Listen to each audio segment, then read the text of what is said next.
You've seen the headlines, right? New study reveals, scientists discover. But have you ever stopped to wonder if you can really trust them? What if the research behind that shiny headline isn't telling you the whole story?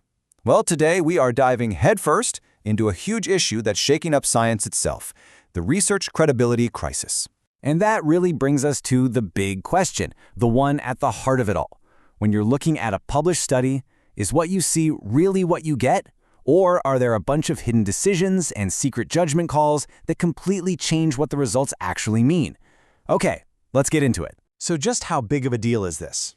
Well, this number right here should give you a pretty good idea.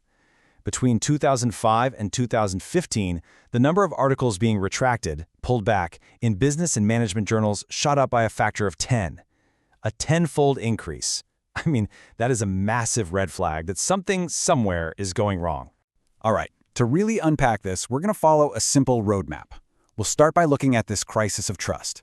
Then we'll go inside the research kitchen. From there, we'll check out a blueprint for transparency, talk about how to make it the new normal, and finally, we'll tie it all together with why this matters to you. First up, a crisis of trust. You know that 10-fold increase in retractions we just saw? As shocking as that is, it's honestly just the tip of the iceberg. The real problem runs much, much deeper than that. And see, it's not just about the articles that get fully retracted. Some analyses have found that anywhere from a quarter to even half of all published articles have some kind of inconsistency or error in them. Think about that. It means a huge chunk of the conclusions we all rely on could be built on a pretty shaky foundation. So, how in the world does this keep happening? To understand that, we need to go inside what our source material calls the research kitchen. This is the messy, behind-the-scenes place where all the crucial decisions get made before a perfectly polished study gets served up to the rest of us. And the one key ingredient we are seriously lacking in this kitchen is this: methodological transparency. Basically, it's about how open and honest a researcher is about every single step they took. And it's not a simple yes or no thing. It's a spectrum, a range from totally secretive to completely open. Now, this is where it gets really interesting, because transparency is what separates these two critical ideas. On one side, you have results reproducibility. That's just, can someone else take my data and get the exact same numbers? It's about reliability. But the far more important idea is on the other side, inferential reproducibility. This asks, can someone else look at my results and draw the same conclusion? That's about validity, about what it all means. And you can definitely have one without the other. Just imagine this scenario. A research team tests, say, 50 different versions of a theory. Only one of them produces a good-looking result, so naturally, that's the only one they write about and publish. Now, another scientist could easily reproduce the results for that one successful model, but would they draw the same conclusion if they knew about the other 49 failures? No way! They'd probably realize the success was just a random fluke, and that's a total failure of inferential reproducibility.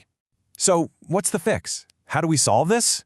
Well, let's move on to our third section here, a blueprint for transparency. This is a fantastic, practical guide that breaks down how researchers can start building trust back into their work, step by step. You see, the research process can be broken down into 5 key stages, and transparency is absolutely essential at every single one. Let's just zoom in on a couple of spots where these hidden decisions can really lead us astray.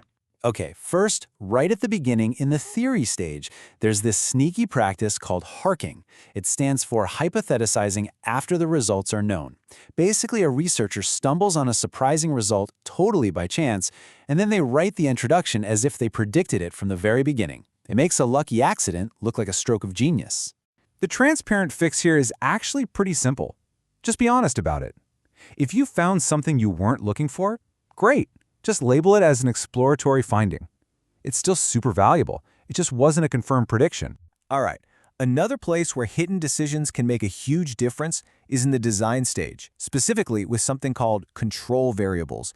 These are all the other factors a researcher decides to account for, and the choices they make, what to include, what to leave out, can totally warp the final results. So the solution here is all about justification. Researchers just need to explain the why behind their choices.